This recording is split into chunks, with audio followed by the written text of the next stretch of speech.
नमस्कार. फक्त योजना या यूट्यूब चॅनलवर संपूर्ण महाराष्ट्रातील अनेक पालक आहेत ज्यांच्या पाल्यांचा प्रवेश RT अंतर्गत घ्यायचा असेल तर अशा सर्वच पालकांसाठी आपल्या चॅनलवरती खात्रीशीर माहिती दिली जाते.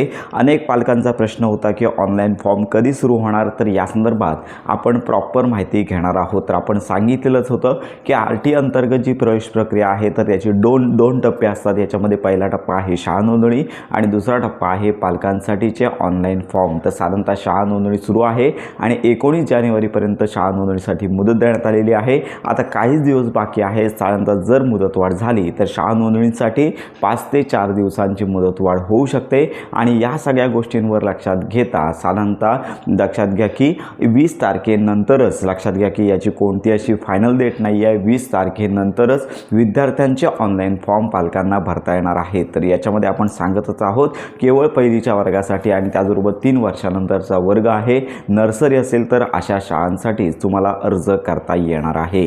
साधारणतः लक्षात घ्या आपण सांगितलेलंच आहे की 20 तारखेनंतरच म्हणजेच 22 तारखेनंतरच तुम्हाला या संदर्भातली अपडेट देता येणार आहे. अजून कन्फर्म तारीख नाही आहे, कारण का शाळा नोंदणीसाठी साधारणतः दरवर्षी 1 आठवड्यापर्यंत मुदतवाढ दिली जाते. तर यावर्षी ही मुदतवाढ होते की नाही यावरती प्रश्न आहे. ज्यावेळी मुदतवाढ होईल किंवा जर मुदतवाढ झालीच नाही तर मात्र जे ऑनलाईन फॉर्म आहे ते 20 तारखेनंतर सुरू होणार आहेत. तर अशा प्रकारे आत्ताची ही महत्त्वाची अपडेट इतरांपर्यंत नक्की शेअर करा. तुमच्या जर काही शंका असतील तर आपल्या व्हिडिओच्या कमेंट बॉक्समध्ये नक्की कळवा, जेणेकरून तुम्हाला प्रॉपर माहिती देता येणार आहे. तसेच आपले व्हॉट्सअप ग्रुप, टेलिग्राम चॅनल आजच जॉईन करा, जेणेकरून तुम्हाला प्रॉपर माहिती मिळणार आहे. तर अशा प्रकारे ही महत्त्वाची माहिती संपूर्ण महाराष्ट्रातील इच्छुक व पात्र जे पालक आहेत त्यांना अशांपर्यंत नक्की शेअर करा. योजनांसंदर्भात खात्रीशीर माहितीसाठी आपल्या फक्त योजना या चॅनलला लाईक, सबस्क्राईब आणि हाईप नक्की करा.